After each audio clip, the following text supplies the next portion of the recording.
Hello, everyone, and welcome to this very special Q&A session for Metaverse Safety Week. I am so thrilled to be joined here by Arvind Narayanan, a renowned expert whose work has been instrumental in shaping our understanding of AI and its social impacts. Arvind, thank you so much for being here. Why don't you start by introducing yourself to the audience? Sure. Thank you for having me. Hi, everyone. My name is Arvind Narayanan. I'm a professor of computer science at Princeton University, and I'm the director of the Center for Information Technology Policy.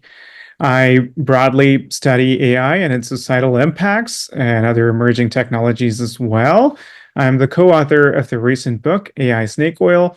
It talks about what AI can do, what it can't, how to tell the difference between them. It's based on several years of research with my co-author Sayash Kapoor, and we're also authors of the newsletter with the same name, where we comment on emerging developments in these areas. Fantastic. Thank you, Arvind, again. So I'm going to get straight to it. I've been reading your book, and in this book, you explore AI's capabilities and limitations.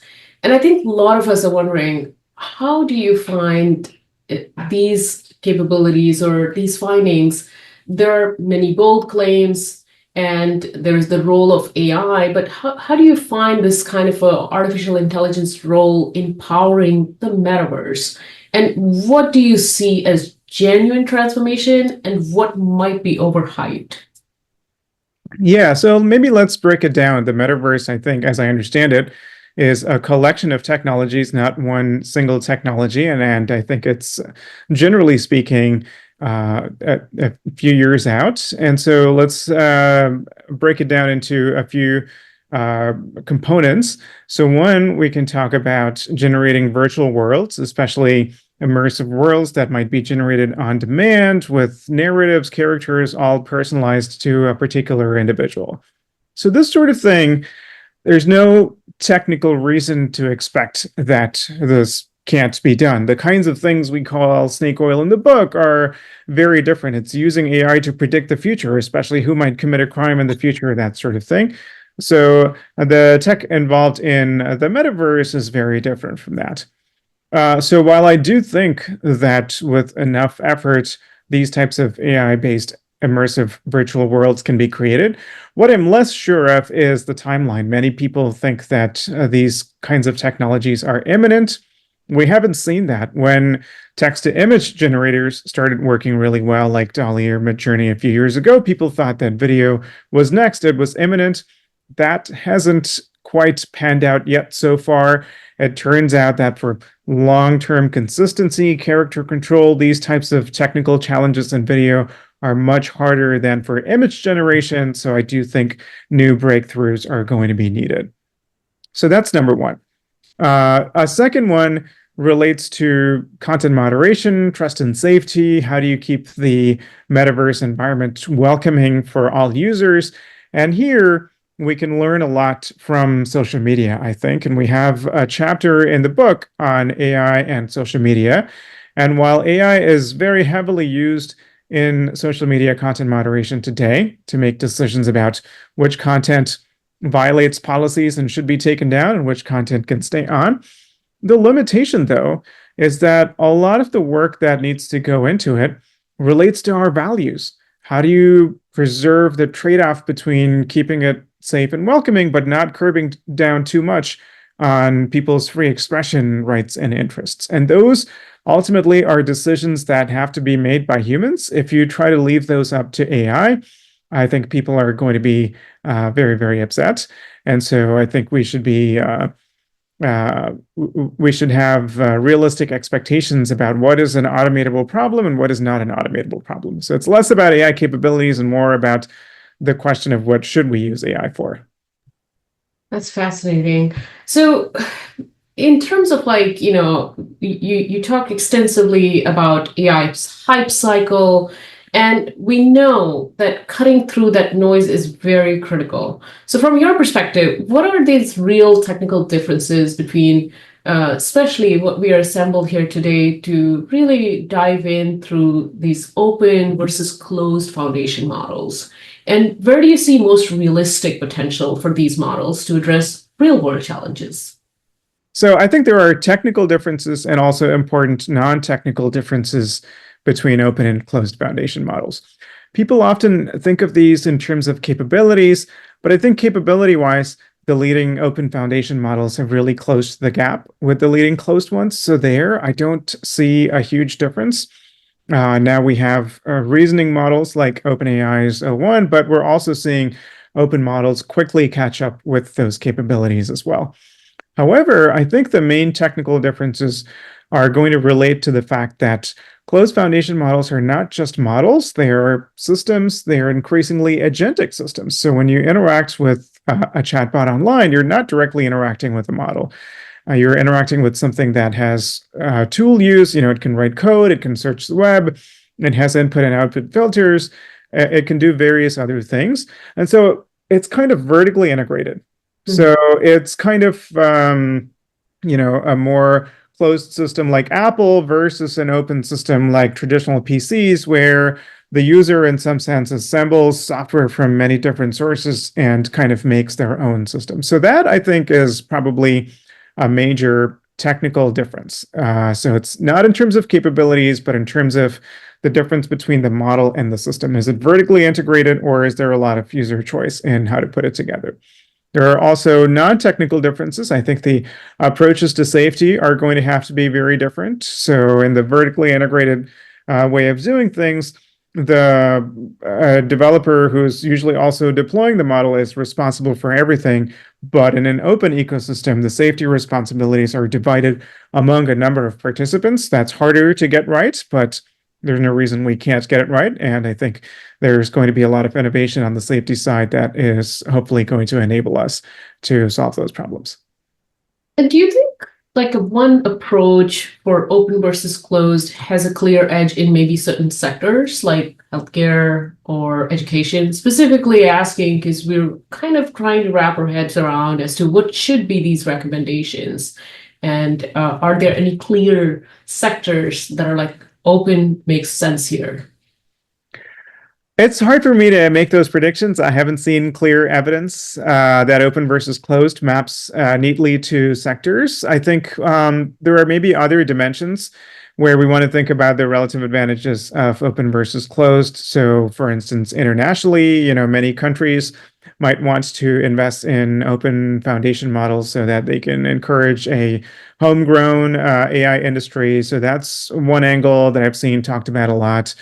And you might think about governments, the nonprofit sector, for instance, where they might have governments, especially much more stringent concerns around confidentiality of the data and various other things. So there, again, open makes sense. So I would think about it that way as opposed to differences between different industries. All right. Yeah. And Arvind, you've been at the forefront of exposing how AI systems can amplify societal biases. So considering open versus closed foundation model, do you think one approach might hold more potential for minimizing those risks? There are many things we might mean when we talk about biases.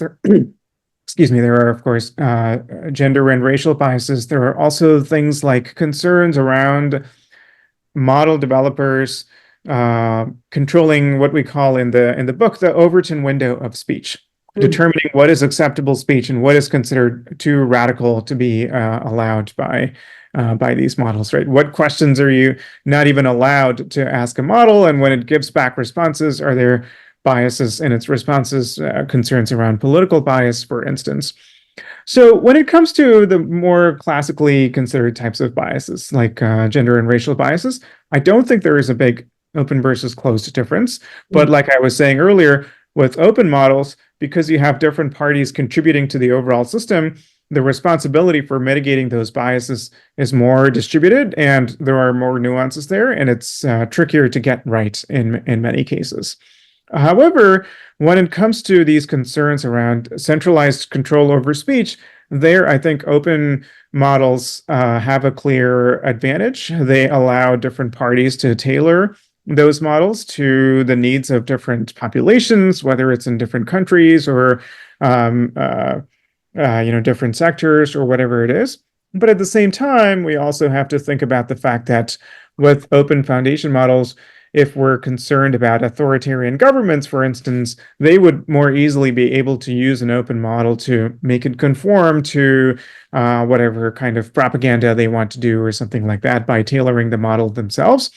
I think that's just something that we're going to have to live with. It's not as if they can't do propaganda without open foundation models. I think we have to have other defenses to seek to, build resilience and democratic institutions in our society, whether we have foundation models or not. Yeah. And then just, sort of building upon the same aspect, especially when we think about governments using these technologies for surveillance and data collection, protecting user data while fostering innovation, that's always been a challenge for a while. In fact, some of your research was in de-anonymizing data, the privacy research that you've conducted. So this has been a challenge. And for these open foundation models, do you have any recommendation for technical architecture or maybe any kind of approaches or maybe something that closed foundation models could do differently? Like, what is the most realistic way for us to move forward in being safe, but at the same time a bit more balanced, because I hear a lot of people talking about, we should do this, we should do that, but there isn't really a practical understanding. And that's what I'm kind of looking for, is what should we be moving forward? Because it can't just be open versus closed. It's got to be somewhere, like a smart openness or something like that. There's this recent story going around where ChatGPT is not allowed to say the name David Mayer if if it's producing a response and the answer involves the term David Mayer, there is some filter that activates and shuts off ChatGPT, and it's not allowed to continue with the response. People have been speculating a lot about why that is. I'm not sure if there has been a conclusive answer or any official word from OpenAI, but one theory is that this involves one particular prominent person named David Mayer when there was a defamation lawsuit, and the settlement of the defamation lawsuit was to prevent ChatGPT from ever saying the name David Mayer. So I think this illustrates a lot of things. These closed model providers have chosen one particular governance structure when it comes to issues around user data, or in this case, defamation. I think it has some advantages and some disadvantages. The advantage is that if someone is concerned, they know, these are like the top 3 model providers, I have to, sue them, or if they have some official way to make a request to remove your data from it, you go ahead and make that request. That's the advantage. The disadvantage is that we are limited to whatever potentially really crude ways of dealing with those requests these closed model providers have. I think with the open providers, it's a very different story. There are going to be hundreds of models. And again, the model provider is not the app developer. They're not also deploying the model. And so they're going to be even a greater set of developers. So you might not even know who to even turn to for data protection, right? And so this approach of asking all the model developers and deployers to do the right thing is maybe not going to work, right? So I think we need to set baseline standards. Some of that is going to have to come through regulation. The EU with the GDPR has been leading the way on that in many ways. That has some pros and cons. There are concerns about, is that too strict? What impacts does it have on innovation? But in any case, whatever one thinks of any specific regulation, I think obviously does have a big role to play. But in addition, I think what we should take advantage of is that with open models, there can be a lot more innovation that goes into how this data protection happens. It doesn't have to be this crude censoring of the word David Mayer, for instance, right? There can be lots of different ways of thinking about what the solution involves. And I think that's a big opportunity. Yeah, and then extending that sort of user protection to now, let's think about what metrics could be used to assess the safety, reliability, transparency, those type of capabilities. And looking at deployments like Llama in virtual wars, what kind of transparency practices do you think these companies would need to adopt to build public trust? Yeah, so some of my colleagues, especially at Stanford, but also Sayesh Kapoor, who I work with, have come up with something they're calling the Foundation Model Transparency Index. So they've really thought carefully through this problem, and they've come up with a set of 100 detailed indicators that covers everything from the training data to aspects of the model to the kind of post-processing that's done and so forth. So I encourage folks to take a look at that, and it's not just a one-time thing. They're evolving that over time as the ecosystem changes. So I think efforts like that to kind of standardize transparency are going to be really important. In addition, I would say, and this is a pet talking point for me, we have to start thinking beyond models and start thinking about systems. So a lot of the transparency is not about the models themselves, but the overall system that users interact with, which are quickly getting much more complex than the individual models. And we can learn a lot from the history of social media transparency. 10 years ago, social media companies were not transparent at all. And then after a lot of public pressure, Meta and many others started putting out these transparency reports on a quarterly or semi-annual basis. And now, with the Digital Services Act in the EU and various other regulation, a lot of that is actually reported by law. So we have many precedents that we can look for, and we have to adapt it in various ways when it comes to foundation models, metaverse, and other emerging technologies. And I have been, critically thinking about this, but is still trying to wrap my head around what, and this is not documented in the book, because your book was written pre-US election 2024. And I'm curious, what are you seeing or speculating at this time the impact that the outcome of US election might have on the governance of AI, or just, our approach moving forward? Yeah, it's of course all speculation at this point. We don't know what policies they're actually going to implement. A lot of it is based on the various campaign promises that they have made. But generally, we can infer, I think, that this is going to be a more business-friendly administration. And of course, there's been a promise to repeal the Biden-Harris executive order on AI. So let's see what happens with that. I don't think it makes sense to completely repeal it. I think there are a lot of provisions in there, such as improving tech capacity in government, for instance, which is in the interest, I think, of the incoming administration, regardless of what their perspectives are on how light touch or heavy regulation should be. And so I think, yeah, a lot of things are going to change. The extent of that change remains unclear. Broadly, it's going to be more business friendly. I think it's going to put the onus a little bit more on civil society to, for instance, find other ways of incentivizing companies to do the right thing and maybe relying less on regulation, especially regulation in the form of the executive order and other actions coming from the executive side as opposed to legislation. I do think legislation in the US context, especially federal legislation, is also going to continue to be very slow, but we're seeing a lot of movement in the states. The last I heard, more than 700 AI-related bills have been introduced in the different state legislatures in 2024 alone, and dozens of them have passed. So I think the landscape is pretty varied. It's not entirely up to the incoming administration. I think there are going to be various ways of governing AI that we have been seeing and will continue to see.